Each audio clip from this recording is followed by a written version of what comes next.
When you hear the name Thor, you probably picture a blonde, caped superhero, right? Well, let me tell you, the original figure from Norse mythology is a whole different beast. We're talking about a raw, red-bearded, thunderous force of nature with a story that is way more brutal and complex than you can imagine. So, let's peel back the layers of the comic book hero and find the real god of thunder. And right off the bat, the differences are just wow. The mythological Thor isn't a clean-cut prince. He's a massive, burly warrior with a fiery red beard. And his power, it doesn't come from some worthiness spell on his hammer. Nope, it comes from his own incredible raw strength, which is then doubled by a magical belt. He wasn't just a bit arrogant, he had a hair-trigger temper, an absolutely legendary appetite, and was the god of the common folk. But here's the biggest difference. Unlike the guy who always seems to save the day, this Thor wasn't destined to survive. From the very beginning, his fate was sealed. He was going to die. So that begs the question, right? If he wasn't the superhero we think we know, then what is the real epic story of the original god of thunder? Well, to figure that out, we have to go all the way back to the beginning. Okay, let's dive in. Our story starts with Thor's pretty unique origins and the incredible divine arsenal that made him the greatest champion the gods ever had. This is how the Thunderer was forged. First up, let's talk about his parents. Now, everyone gets the father right. It's Odin. But his mother in the myths wasn't Freyja, the queen. It was Jörð, who was literally the personification of the earth itself, and she was a giantess. Think about what that means. It makes Thor a bridge between the gods and their greatest enemies, the giants. He's literally the son of the Sky Father and the Earth Mother, the son of the soil and the storm. And that connection to Earth defined his whole existence. His primary job wasn't being a prince waiting to inherit a kingdom. He was the tireless guardian of humanity's realm, Midgard. You see, while Odin was the god for kings and poets, Thor was the god for everybody else. The farmers who prayed for rain, the warriors who needed strength in a shield wall. He was their guy. And to do his job, he had the ultimate divine toolkit. Of course, there's Mjölnir, the hammer. It wasn't just for smashing things, it could also bless marriages and important events.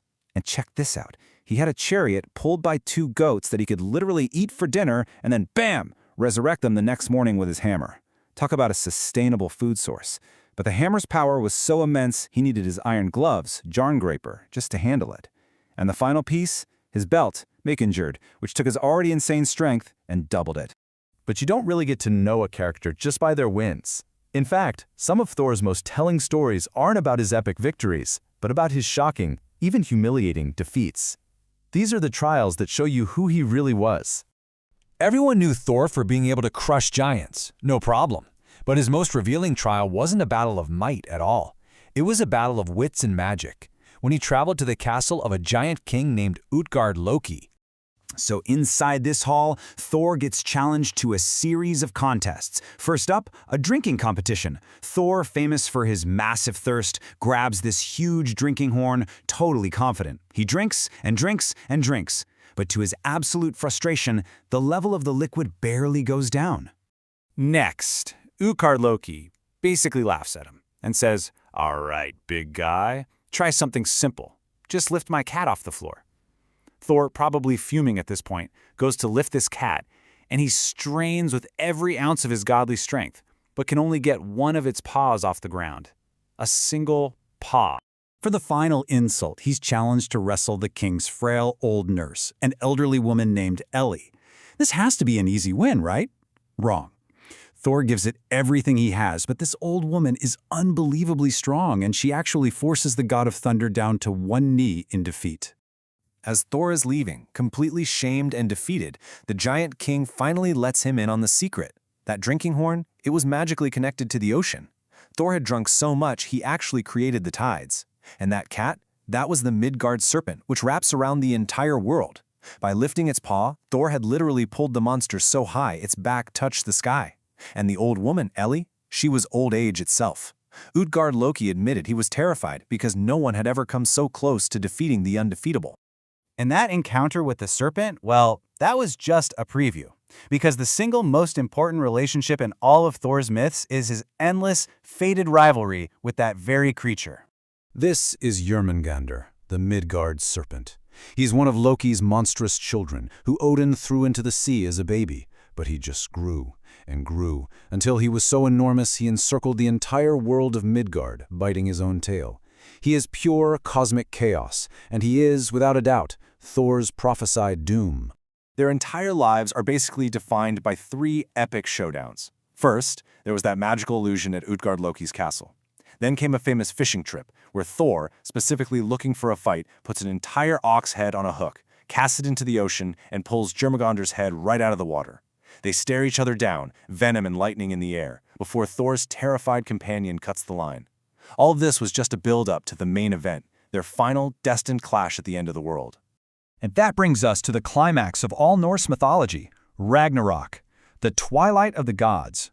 This is where the old world is fated to burn away to make room for a new one, and every major god and monster finally meets their destiny. And it is absolute chaos. Just as the prophecies foretold, Jörmungandr thrashes out of the ocean, spewing so much venom that it poisons the sky and the sea. The giant wolf Fenrir breaks free from his chains and swallows Odin whole. Loki and Heimdall, the guardian of the Bifrost Bridge, have their final duel and kill each other. It's the end of everything, as the fire giant Surt sets all 9 realms on fire. And right in the middle of all this fire and death, Thor marches onto the battlefield. He sees his nemesis. The son of Earth finally meets the serpent of the sea. After a lifetime of near misses and cosmic rivalry, their last, world-breaking fight begins. And with a final desperate roar, Thor swings Mjölnir with every last bit of his strength and crushes the serpent's skull. He's done it. He has killed the great serpent. But in its dying moments, the monster has covered him in its deadly poison. Mortally wounded, Thor staggers away from the body of his lifelong enemy. He takes 1 step, 2, 3.